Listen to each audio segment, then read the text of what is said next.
Hi guys, welcome back to another episode of Sin and Tonic. Today there will be no gin. Today's story is that of Karen Buckley. So many unanswered questions in this one, but still a very interesting case to cover. So let's go. Sin and Tonic! Reason for the old water and sunnies. If you didn't know, England played in the final last night in the Euros. So I stayed up a little bit too late, I drank one too many beers, and what are you going to do? So yeah. And then I wasn't even going to put makeup on, I was just going to be scary for you. But then I saw that I hit 225 subs today, and I was like, yes! If people are going to show up for me, I'm going to show up for them. So I put my face on. And I think it was a good move because I did look terrible before. So today is about hydration and early to bed. Also, check out my notebook. Someone gifted this to me a long time ago, all buttoned up with love, and I've chosen this book to write my notes for murder mysteries. You know? Oh, and we lost. We lost the final, which was a real shame. But let's not get into that because I got really cross about that last night. I feel like I just want to read out of it like this. Now, Karen Buckley was born in 1991 to John and Maria Buckley. By the way, I'm in the shed again. I have a child off for a whole week. He's fine, but he has to be off for a whole week. So I'm in the shed. But I don't mind it in here, actually. It's okay. It's quite nice and comforting. It's like a little studio. So not too bad. And then after that, I'll be back in the normal setup. I digress. Karen Buckley, born 1991 to John and Maria Buckley. In Ireland. Oh, this case is interesting because we've got Ireland, Scotland, and a little bit of England. So she was raised in a very rural, lovely part of Ireland. And I can't do an Irish accent, I'm so sorry. Oh, should I try? Rendering pants. I can't do it. That just sounded like some sort of cross between American and French. I can't do it. Karen was incredibly liked. She was caring. She was kind. She was loving. So much so that when she was older, she decided to do a degree in nursing. So she was a really kind, caring, loving soul. She was also confident. She liked fashion. She was really well liked. So she was a lovely person from everything that I could read. She was very, very lovely. Just all in all, very sweet. She was also very family orientated, so she had 3 brothers and her mum and her dad, and she liked to spend time with them. She also liked to travel though, so she just seems like really well-rounded. Is that the word you would use? Well-rounded. She was ambitious and she was sporty as well. So she's just ticking all of these boxes, Karen. She sounds like just wonderful. And that she really, what's that phrase? Like a zest for life. Because it sounds like she just wanted to like live her life. And she was very kind and loving while she did that. So, you know, am I painting a really nice picture? I hope so, because I really want to, because that just shone through so much in my research. She ended up at the University of Limerick. That place sounds funny. Limerick. What? Limerick? What does it make me think of? What are those leprechauns? Makes me think of leprechauns. I'm sure it's not a University of Leprechauns, can you imagine? Oh, to be sure. Is that Irish? She graduated with her nursing degree in 2010 and she got her first job over here in England. Where was it? In the Princess Alexandra Hospital in Essex. All right, mate. Essex, innit? I can do that one. While she was working there, this is when she discovered like her passion for occupational therapy. Not going to lie, not sure I even know what that is. And I'm not doing a Google session today because I'm too tired. But she had a passion for this. And that made her like have a little think about her life and assess everything. What did she want to do? And she decided that if she wanted to pursue that as a career, she would have to go back to university and study a master's degree. She discovered that the best university to do this was in Glasgow, which is in Scotland. Scottish. I promise I'll stop doing that now, I think. So in 2015, she moved to Glasgow to do her master's degree at university. This is where she moved into like a flat share, student share with 3 other women, and it sounds like they really hit it off. Like I said, she was really friendly and kind, so she had no trouble making friends, and she was confident as well. And this sort of brings us up to the 11th of April 2015. So when you're at university, when you live with a bunch of girls, I mean, I'm saying it like I know because I didn't go to university. I've just finished my first year of university, but I'm doing it all from home, so it's different. When you go to like university, like you drink a lot, party a lot, like, you know, you have fun basically and do a bit of studying. Probably do loads of studying, but you know what I mean.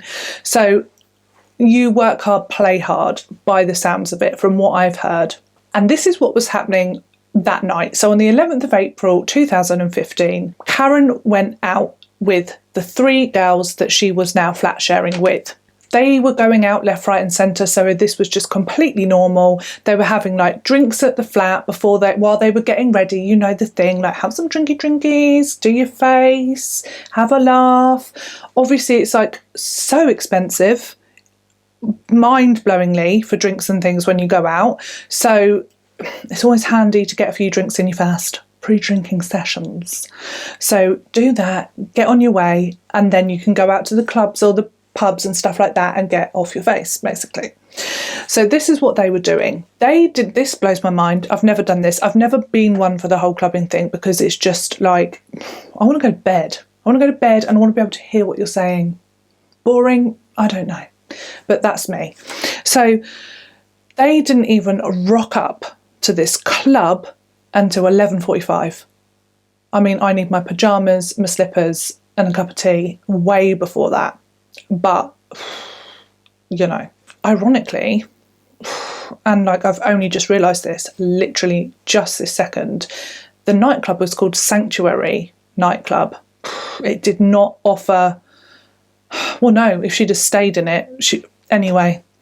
So they rock up to Sanctuary Nightclub 11:45, looking fine in their best clothes. She had like a black catsuit on, leather jacket. I'll try and share a picture, looking lovely. And just wanting to go out and have a good time. And this is always the case, isn't it? And it just makes me so cross. Later on in the evening, they hadn't been there that long. She got her bag and said to her friends, I'm just going to the toilet. She left her black, this is where the questions start for me. Okay, bear with me. So she left her black leather jacket with her friends. She just got her bag and just casual and just totally normal was just like, I'm just going to the loo. First thing, most of the time girls do go to the toilet together. So that is the first red flag for me, because 9 times out of 10, when you're out with your friends, even if they're new, you do go to the toilet together. So that does perplex me because she went on her own.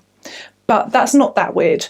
That can happen. That does happen, you know. She's gone to the toilet. After a while, her friends just, like, she doesn't come back. And they think it's really weird and really odd, but they're all drinking. And you know what it's like if you've had one too many drinks, like your perception of time, everything, it's all skewy, isn't it? It's like, you know, you're not your normal self. You're not thinking, oh, she's been, you know. But after a while, they did think, where is she? She's left her coat, like what? But they kind of just thought that she might have gone home with a fella, or that she'd met someone in the club and was dancing with them and been distracted and just hadn't come back to the group. And then they left. So I'm assuming, and I hope they took her jacket with them because it was a nice jacket, but they left. And at that point there was some alarm bells as well, like, oh, okay, well she's not here, she's not around, we can't find her. She's not answering her phone. She's not replying to text messages. And they went home. Again, they were just thinking, oh, she's obviously gone home with someone. And yeah, so they didn't really think much of it and they weren't that worried. Although that feels off to me as well. I'm not blaming them in any way, but it just feels odd, unless she was that way inclined and she was going home with people often. I don't know, but it just feels not quite right to me. It almost feels like, did they have an argument? Maybe. It's totally speculation. But perhaps that would then explain it, like, oh, whatever, she's gone off. You know, maybe, I don't know. But why not come clean? Anyway, it wasn't until the next morning when they all wake up, and then at like noon, probably, like, you know, totally hungover, then they realise that she's not back even then. And this then sparks enough worry for them to report her missing. The police then interview her 3 friends, and they contact her parents as well. So her parents are in Ireland, and they do contact her parents because very, very quickly this case was just, they knew that something was really not right and that something dangerous was going on. Like, this is not a good situation for Karen. So they did contact her parents so they could come over to Glasgow, to Scotland. Within 24 hours of her going missing, her parents were there. They were there, and they were doing public appeals, televised appeals. Things were like all over social media. They got to work quick on this one. It was like they knew that this was a serious case. They immediately asked for eyewitnesses from the Sanctuary nightclub, because that was the last place that Karen was seen. And people did come forward, and also they wanted to get hot on the CCTV of there because, like I said, last place she was seen. So people came forward, and people said that they saw her outside the nightclub at about 1 a.m. And this was around the time that she'd gone to the toilet. Saw her outside the nightclub with a man. Instantly, your heart must just sink if you're her parent, just like, what the hell? So, yeah. And quite quickly after that, the CCTV footage, so that quick, proved that this was the case. It shows her outside, and then she meets a man and they talk. Now, in this meeting, it isn't like flirty. It's not like, oh my God, love it. Like, she, you know, it's none of that. It's almost just like, it's just conversation. So there's none of that business. And that is another question to me. It's like, what did they say? What were they talking about? What the do's? Yeah. So that's another question I have. I'm going to tie up all my questions at the end because some are answered and some are not. Water. Must hydrate. Also, why didn't she go to the toilet? Anyway, stop it. 2 days later, somebody called in and said that they had found something important to the case, some evidence, and they had found Karen's handbag with her ID and phone and all that in a bin in a park. So not looking fantastic here, is it? The park was a few miles away from the nightclub. Quite quickly, round a similar time, the man on the CCTV footage was identified. So, itchy nose. He was identified as Alexander Pacteau. He was interviewed, like I say, quite quickly, and he is suspicious. I mean, they must have just thought, okay, you did it straight away. I mean, anyway, I'll tell you why. When they're interviewing him, they're like, okay, so, you know, what happened, basically? Did you meet her? Like, have you met her before? No. So the first time they met was outside this nightclub where they had this brief discussion, and he was like, like I said, it wasn't flirty, but he said they agreed to go back to his flat, and then that's where they had consensual sex. And during that, she hit her head on a bedpost. Right? Red flags all over the place, isn't it? You're just like, what? Shut up. What? She was bleeding. She was panicking. It made her feel sick. So she left his apartment at 4 a.m. and just got up and left. That was his story to the police. And, by the way, he was completely cool and calm about it. Just like, oh, yeah. Like, just saying, like, what happened. But would you not be freaking the hell out if you had then found out that this woman's then missing because you look like number one suspect? But he just, that's the mistake they always make. They stay so calm. It's like, you wouldn't be calm. You would not be calm. You'd be like, oh my God, like full of dread, panicking, thinking, oh God, they're going to think I'm guilty. And, you know, if you were innocent. But no, these guys are always just like, And next, she hit her head on the bed. What? Do you know what I mean? Jog on. They were like, okay. So they got a search warrant, like, quick. Because they were like, this guy's fishy. They put him, Pacteau, Alexander, in a Holiday Inn. And while they searched his property, because they were like, get him right out of the way. Thank you, please. And they also put him under 24-hour surveillance because they needed to watch this guy.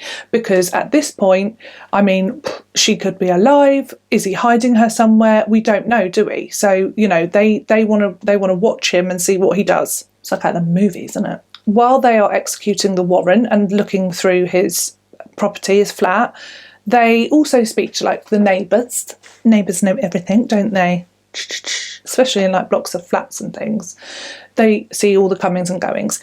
But the neighbours all just said he was quite quiet, kept himself to himself. He didn't seem weird in any way, just seemed completely normal, and there was nothing to be said. And that's quite unusual in these cases because often the minute someone's looked into, everyone's like, oh, him, yes, we see this, we see that, well, he's up until 5, all this sort of rubbish. And everyone throws all the mud at them, don't they, even if they end up being innocent. But not this time. People would, neighbours were just like, he seemed great. He seemed okay, he seemed friendly, nice, just quite chill, calm, quiet. Yeah. Now, I get so cross with the press because they're just hounding all the time, aren't they? Just annoying.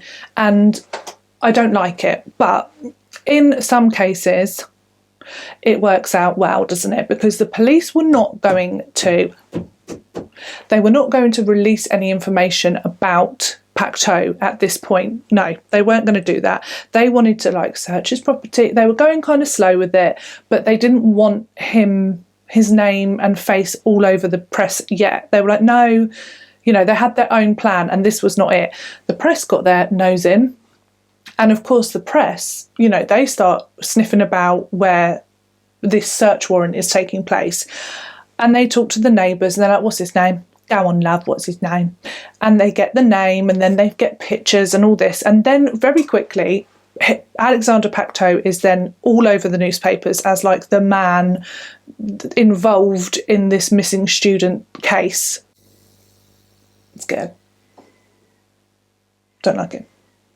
It's probably getting dark outside and that is scary to me. Like I said, this actually worked in the police's favour. And somebody called up and said, I know that guy, by the way. And just so you know, because you are looking at his property, that he used to sell or sometimes sells illegal fireworks, and he pays a local farmer £10 a week for storage on his farm. And this is where he hides his illegal fireworks. Okay? So this is what this guy tells the police. And then basically he's saying, if you're searching for something dodge, you should look here because this is where he puts his dodgy stuff. Okay? So check it out, please. So good man. And so they do. They get a search warrant and they go to the farm to search there as well. I forgot how uncomfortable this chair is. I'm going to have to sort something else out. I'll get piles or something, won't I? I digress. At the farm, what they find is, first of all, just really suspicious. It's what is going on? So when they arrive and they go to search these buildings, which is where he sometimes keeps his illegal fireworks, very naughty, they find this big recent burnt patch of ground. So that is not great. And it does get worse and it's just terrible. So they search these buildings and they find in one of the buildings underneath some stuff covered with a sheet and I think just general stuff to make it look like it had been there forever, was a blue plastic large barrel. You know where I'm going with this. And inside that barrel was the body of Karen Buckley and it was submerged in a liquid. This liquid was sodium hydroxide.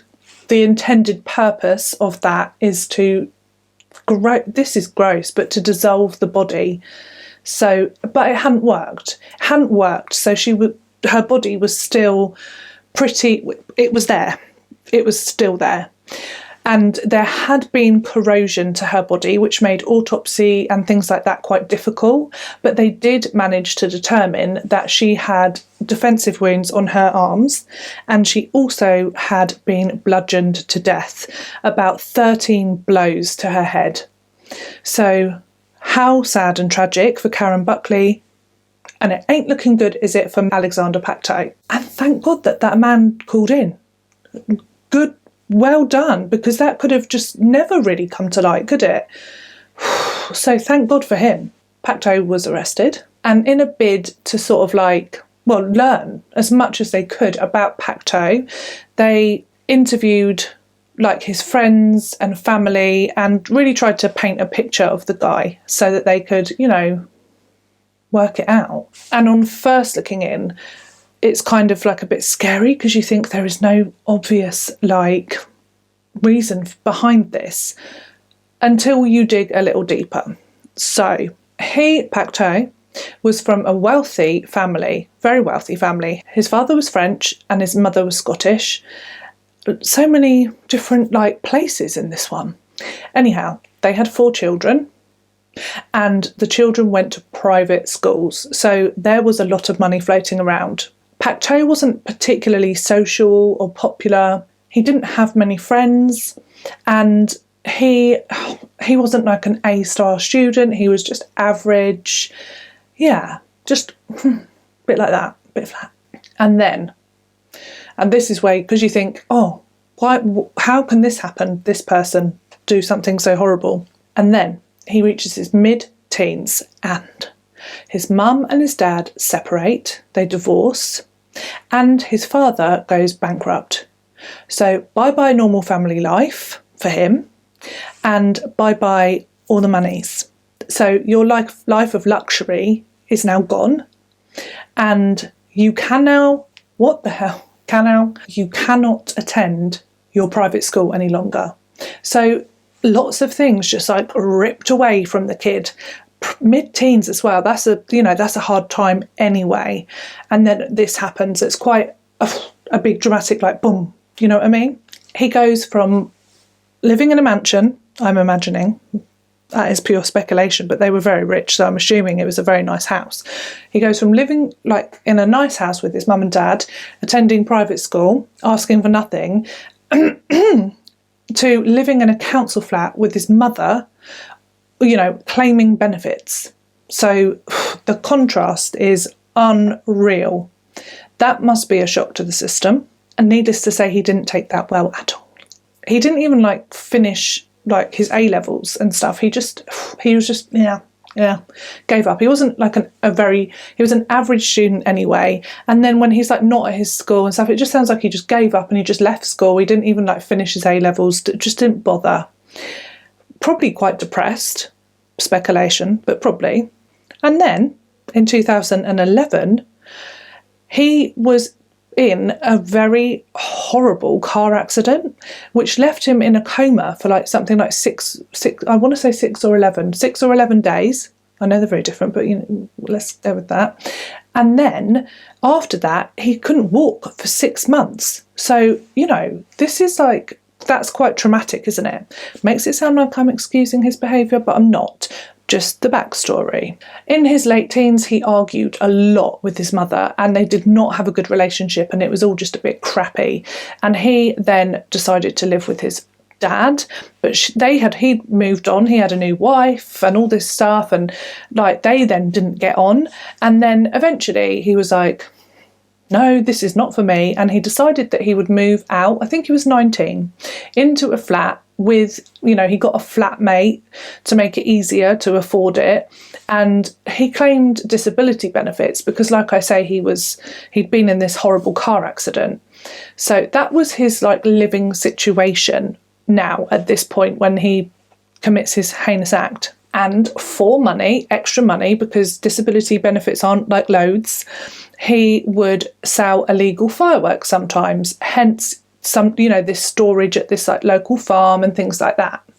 So I think we've tied that all up now. So we're back to like present day. Despite his like less than perfect time, everyone just described him in it was so weird, like as charismatic, confident, charming, happy, like a gentle giant. He was really big, like really, really big. When he was 17, they put him like into the database, they've arrested him. So he's put into the database to see if he's done anything before. And what do you know? When he was 17, he was arrested and charged with attempted rape. And it's weird because it was a 24-year-old woman, much the same, Karen was 24. And it was like in an alleyway after a night out, like a club. So, okay. He asked her if she wanted to taxi share home, and they walked together, and they then went down this alley, and then he attacked her, and she screamed, and luckily people came to help her, and good for her, she took him to court. She pressed charges. Witnesses at the scene saw him standing up and sorting himself out down there. Okay, so that's what was seen at the scene. He was adjusting himself. Right. This is where it's just beyond. He was acquitted of this crime because he told the jury that he couldn't possibly have attempted to rape this woman because he was gay. Wasn't me. I'm gay.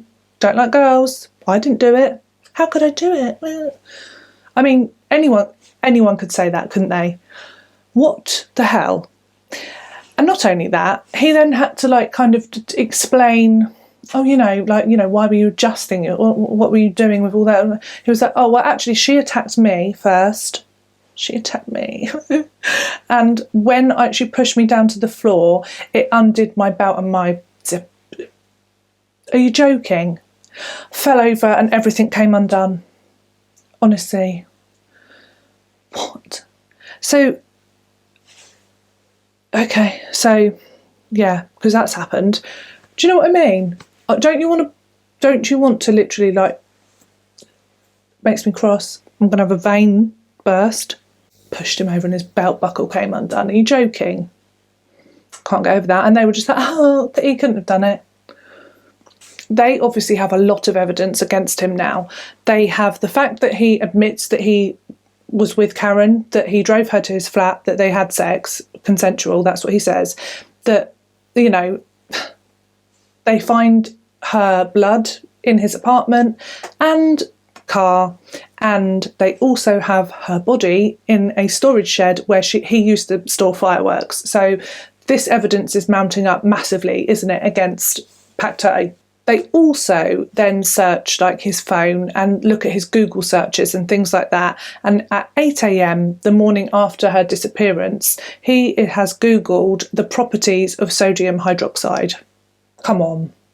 So they charge him. They charge him with her murder. So let's have a quick rundown of what happened. On the night of the 11th of April, Pacteau was going to Sanctuary nightclub with 8 friends, I think. And they were all together and they were going to get 2 taxis to the nightclub from his place. So they've all been drinking, get a couple of taxis. So one group of lads order a taxi and they go off to the nightclub. And then he is in the second group of lads and he goes, do you know what? Oh, God, something clicks then. Jesus, I need a massage. He's like, do you know what? I'll drive us in, don't worry about it. I mean, he's probably pissed off his pickle, but drinking and driving, very naughty. And they all agree to it, weirdly, because why? But okay. So he drives them to the nightclub and he parks not far away from the nightclub. And that is why he had his car with him. And by piecing evidence together and following CCTV footage, the police came up with a very likely timeline of what happened to Karen Buckley, and it is so mad. She's seen talking to Pacteau. He, at this point, they say, offers her a lift home. So this is why I think she may have had an argument or a disagreement with her friends. That is my only That is just speculation. But she leaves the club. She says she's going to the toilet, but she wants to go home. For some reason, she leaves. She doesn't go to the toilet, and she leaves her jacket. She just gets out of there. He then offers her a lift home. Again, that is speculation, but she does get into his car. His car is then seen on CCTV going in the direction of Karen's flat, but then turning down a very sort of remote, quiet road that wouldn't be going home anymore to her place. And the car is then seen parking, and in that time frame, which was only 12 minutes, that's how long the car is there, that is when he kills Karen Buckley with a wrench or a spanner. He hits her around the head 13 times and kills her in his car. So within 20 minutes of leaving that nightclub, Karen Buckley is dead. And that is just... why? Why? There's so many questions around this case. Like, why? So we know he did it, but there's so many unanswered questions that I find frustrating, and I hope we find out one day. He then drives back to his flat, taking a detour to a local park to ditch her handbag and things like that in a bin, probably hoping that that would get picked up, like by the bin men. Again, speculation. He then took Karen's body to his flat, where he wrapped her in a sheet, and then he went to sleep. Literally, say in the same room as her body. What? At 8 a.m, he then Googles about sodium hydroxide, what that does. Grim. And then he hops in his car, locks his bedroom door from the outside so no one can go in there because Karen is in there. Is this working? Yeah. His roommate, he doesn't want him to have a look. And then he drives in the car that he murdered Karen in. So blood, it must have been still, he left it all like that. So just horrible mess. Drives that car, just so brazen, isn't it, really? I mean, he must have just carried her body to his flat as well. So, so brazen. Yeah. He goes into B&Q, DIY shop that is, if you don't know, like a DIY big one.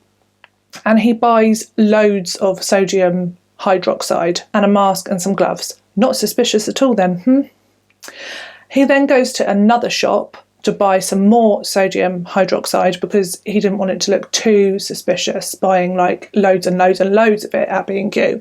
So he just bought some of it at B&Q, some of it in another shop to spread it out, not be too suspicious. He arrives home, he puts Karen's body into the bathroom that he shares with his flatmate, by the way, and then he starts pouring the sodium hydroxide onto her body, and the process is just not working for him. It's not working quick enough. It's just not what he obviously expected, and he's obviously got this flatmate and they're sharing a bathroom, so he's like, hello, I need this to be much quicker than this, and it wasn't happening.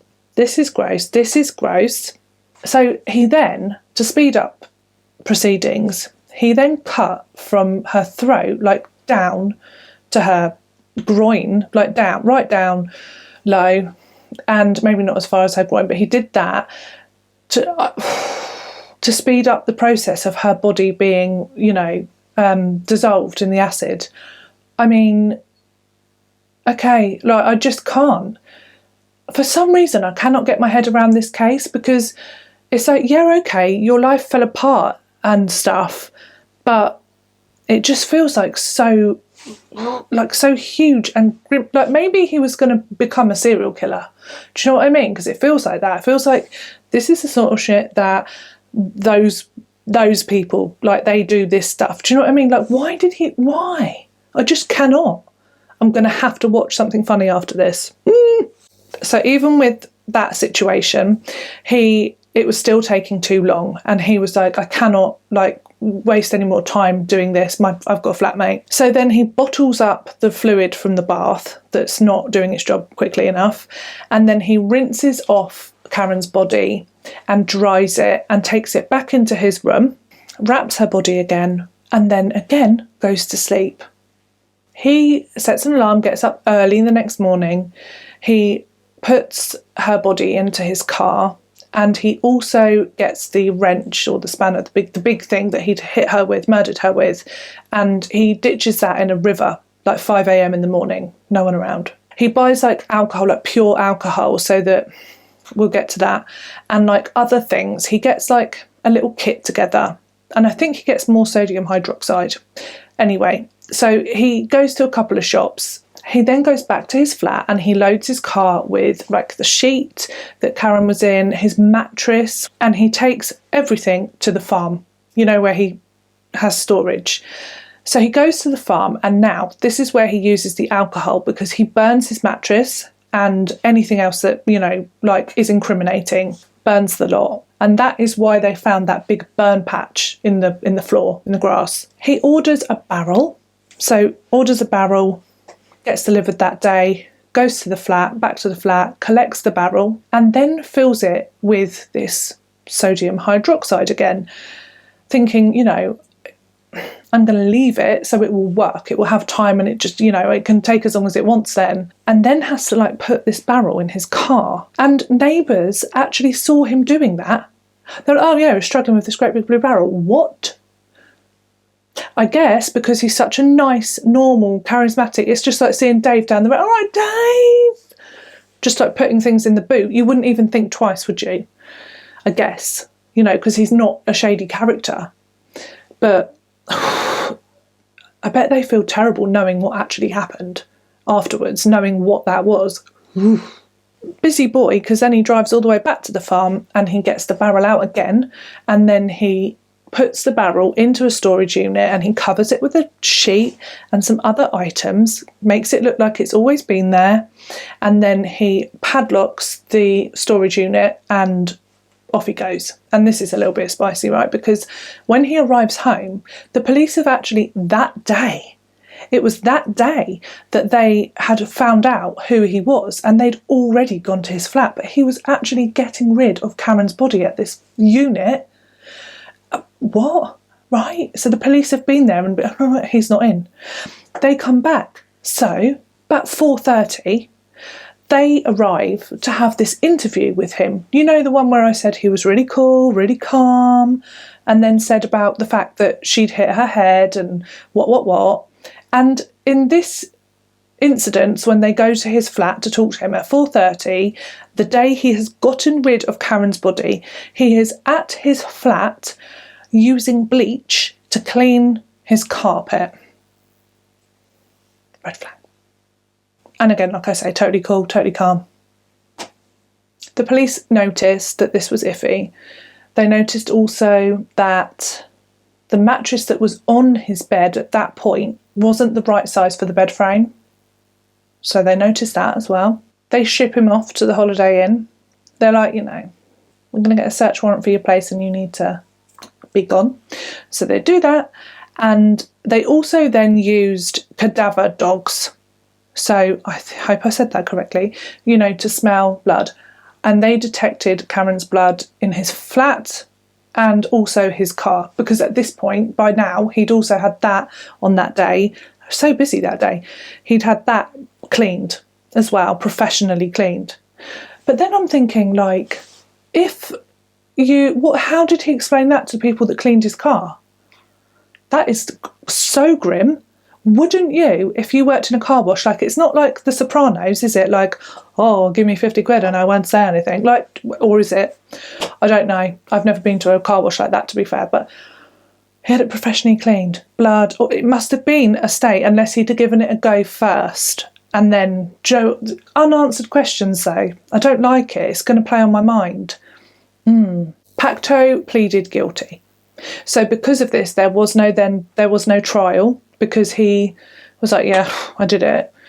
And so they skipped that bit and go to sentencing. He was sentenced to life in prison with a minimum of 23 years. Now, the maximum sentence is actually 25 years, but because he had said, I did it, I'm guilty, the judge has to, give him a bit of time off. I don't know why. Because what? Because you admitted it? Well done. I murdered somebody, so good me. Good boy, I said I did it. Right, what? Okay, anyway. So instead of 25 years minimum, it's 23. But that doesn't mean he'll get out. It just means that that's when he's like eligible for parole. And hopefully, no, that doesn't happen, because I swear I think this guy would have ended up being a serial killer. Because, I mean, like, whatever was going on up here escalated quickly into Depends on how you feel about these things, but his life in prison so far has been shite. So whether you find that a comfort or not, I don't know. But yeah, he's not had a good time. He's been attacked a lot, and he's even had to be transferred because it was so bad. So yeah, that's his situation. And he did try to appeal his conviction, but then he withdrew it before that happened. So good, because, and anyway, that would have just been like, no. I am going to definitely have to sort out a seating arrangement for here, because my bum has gone completely to sleep and I can't feel my left foot anymore. Thank you so much for joining me today for another episode of Sin and Tonic. I hope you can join me next week for a mug, jug, vase of gin. I will be on the gin next week, believe me. Let's have some more appreciation for the beautiful book. Love it. Like I say, this will be home for Sin and Tonic for about 7 episodes. There'll be one next week where I'm back indoors, and then I'm banished to the shed, so that little ears don't hear terrifying things. Anyway, I will love you, I will leave you. Be safe. Good night. Bye. Literally don't know if I can actually stand up. 3, 2, 1. Sin and Tonic.